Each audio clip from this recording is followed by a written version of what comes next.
rescue, a local faith healing couple sent to jail because they did not get their daughter a doctor for a potentially blinding condition was back in court today. This time, the court will decide who should pay for the little girl's medical bills.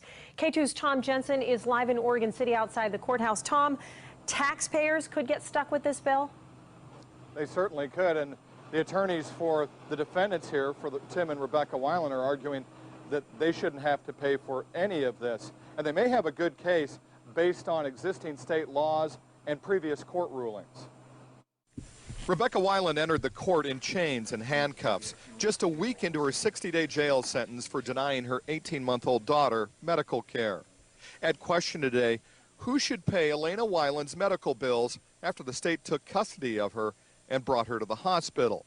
A Department of Human Services worker testified DHS already paid doctors more than $7,300. All I know is if we were billed, we paid. A huge growth that could have been blinding was removed from Elena's eye last year after DHS took Elena from her parents. The Weilands are members of Followers of Christ Church and choose prayer over modern medicine.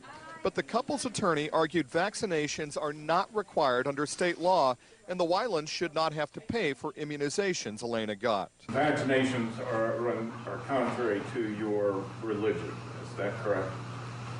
Correct.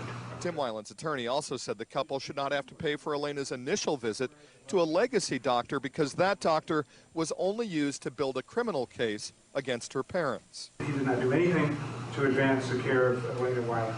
And I would ask Mr. and Mrs. Weiland's behalf that the charges that are reflected for that emergency department visit to a mental hospital not be allowed. And the total charges for all medical costs is about $26,000.